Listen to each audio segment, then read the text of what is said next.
Okay, so sorry I couldn't be there in person. There's a little bit of competing activities here in Cape Coast. But let me begin by thanking the organizers for inviting me to be part of this important training workshop or short course, whichever way it is.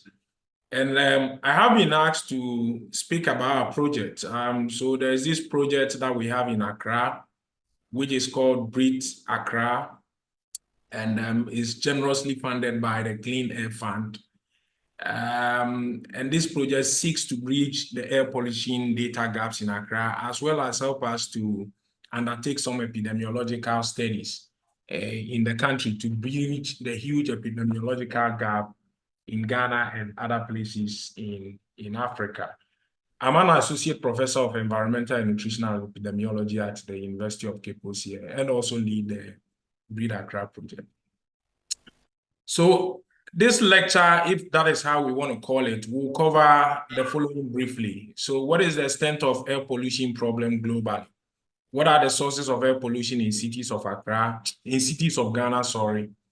Briefly, the health effects of air pollution exposure. What is the potential for using low-cost sensors for air pollution monitoring in Africa? The goals of our Ghana Urban Air Quality Project, which is anchors the Breathe Accra project, and also the context for establishing this Breathe Accra project.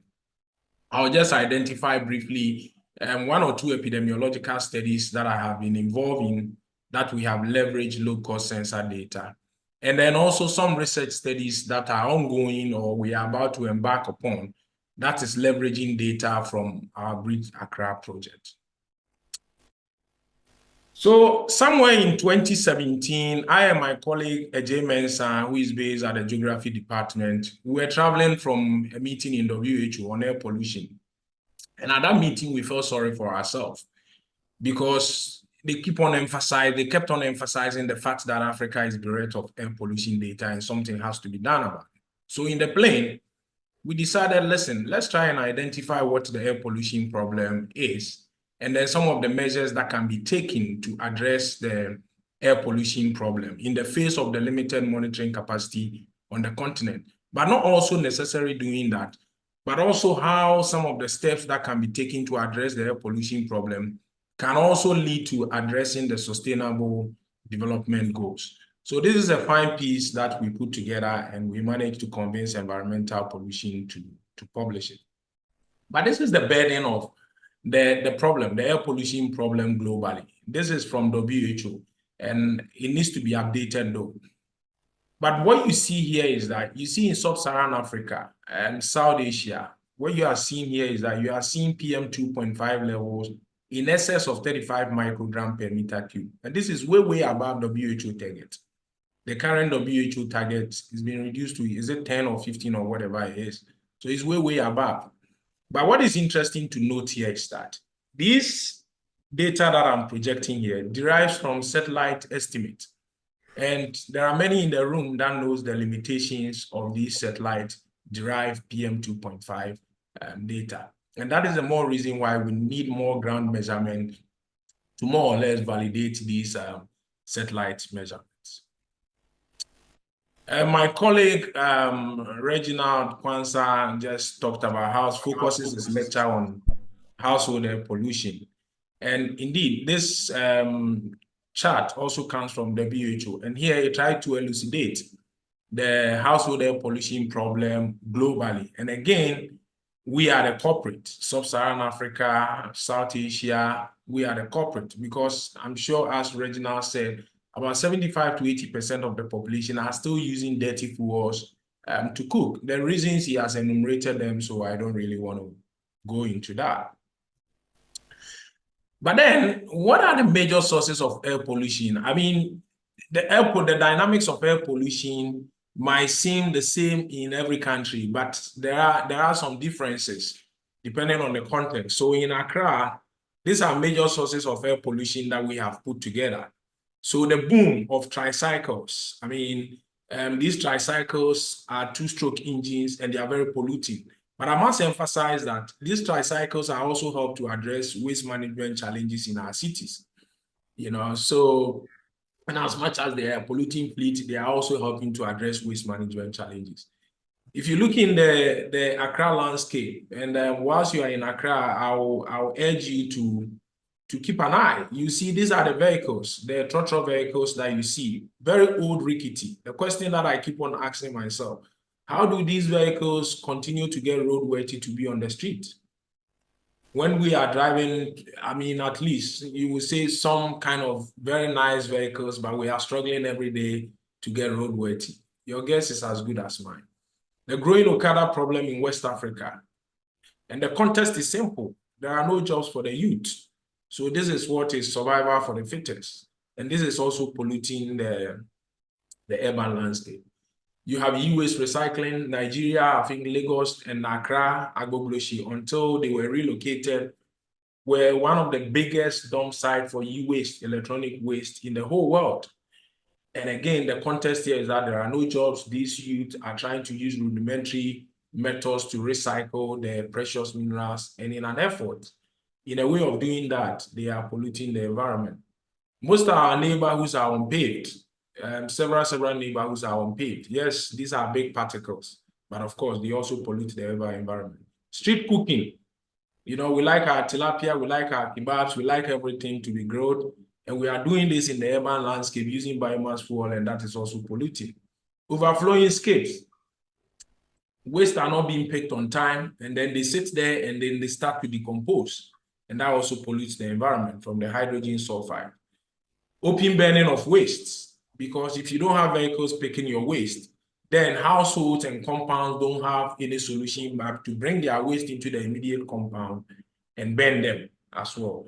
Then fish smoking is also a problem in Ghana. There are several fish smoking communities, especially in Accra, in the Choco along the coast. If you go there, you see how these activities are being conducted and then how they are polluting households in those neighborhoods. So in brief, these are the air pollution, the major sources of air pollution in cities of Ghana. I mean, I don't want to bore you with this, but just to let you be aware that there has to be a reason why we want to address air pollution problems. And one of the reasons is that it impacts human health. So air pollution virtually impacts every system and organ in the body. And this slide here more or less elucidates that. But just in summary, these are the short-term and long-term effects of air pollution exposure. So the long-term effects are stroke, lung cancer, respiratory conditions, cardiovascular diseases. And I must emphasize that there are causal evidence from very rigorous epidemiological studies that have linked air pollution exposure to these but I must also emphasize that majority of these data is coming from North America and Europe. And that is the more reason why it's imperative that we try to gather some very rigorous evidence from Africa to support what has been seen in elsewhere, and then also to trigger investment in air pollution control. Because I keep on emphasizing in my lectures and talks that if you want to convince African governments to invest in air pollution control, where is the data? Where is the epidemiological evidence that suggests that air pollution is killing people in Africa? So governments will have to act on it. Then these are also short-term effects, exacerbation of asthma, and that is the more reason why it's important if you have a daughter or a son who is suffering from asthma, they have to know the air pollution levels. And that is also one of the reasons why we established this Breathe Accra project, so that we have real-time, high spatial-temporal data that can inform the citizenry. So that at least if you have a daughter you are living with and has asthma, they can check air pollution levels and prepare, and then before they leave for school, etc. This is also a WHO slide that tried to provide some information on the fatalities. So 7 million deaths annually from air pollution exposure. Out of this, 1 million is coming from the African region, and it's huge. And we need to act on the air pollution problem. I usually try to present this, even though it's a very old information. But the reason why I project this is that in this report, it was indicated that air pollution kills 712,000 people a year prematurely in Africa. But if you just oppose this to the deaths from unsafe water, where government is investing heavily. The death from malnutrition, government is investing heavily. The death from unsafe sanitation, where government is investing heavily. Then air pollution is killing more people. But the question that I keep on posing is that, why is government investing in water, investing in malnutrition, investing in unsafe sanitation, but then government is not investing in air pollution control? Maybe we might come to this later on when we open it up for discussion. Again, these are the percentage changes in population weighted PM 2.5 on the globally, and you can see what is happening in Africa. And there was a recent paper that was published in Lancet Planetary Health. In the interest of time, I won't skip this. But then I want to talk about this. So here you see the limited air pollution studies on the African continent. So the darker stars are exposure studies with health outcomes. And the lighter stars are exposures with, the darker are without health outcomes. The lighter one are with the health outcomes. So on the continent, this is what you see. I agree this was a study that was published in 2019. So possibly between 2019 and presently, there must have been some number of studies that have come back. But I can still be certain that the amount of studies on air pollution health effect or air pollution exposure is still limited on the continent. And this was a paper that was published by my colleague, Eric Coker, who is now based in British Columbia. And here they try to also identify studies that have been conducted in Africa, that is air pollution epidemiological studies. And very few. You see Adetun, who is in the audience, are one of the people that started conducting one of the very few air pollution epidemiologic studies. So Nigeria, we have a few, Ghana, we have a few, but as I indicated, again, this is evidence from 2018. So there must be a number of studies that are being conducted. But in summary, there's still very, very limited papers that have come from Africa. And it's very worrying. It's very worrying because the burden of disease attributable to ambient air pollution in South Africa is growing, yet we don't have the estimate of its impact, because we don't have the air quality monitoring infrastructure. We don't have epidemiological studies that are being conducted, very rigorous one, because the most rigorous studies needs to come from cohort designs.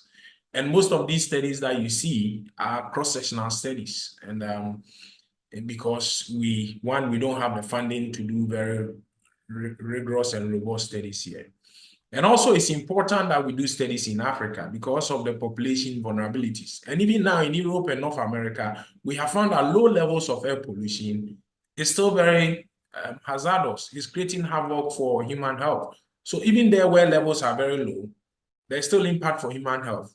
How come in Africa here, where we have very high levels, besides the high levels, the air pollution levels are also very complex. They are very complex mixtures because they are coming from diverse sources compared to what we see in Europe and North America. So we go into the prospects of low-cost sensors for bridging the epidemiological data gap or for even bridging the air pollution air quality data gaps. So again, this was a paper that I published on the proliferation of low-cost sensors. So there was a boom in low-cost sensors. So I thought that, listen, we can't be sitting in Africa and be crying that we can't afford 25,000, 30,000, 40,000 US dollars reference grade monitors.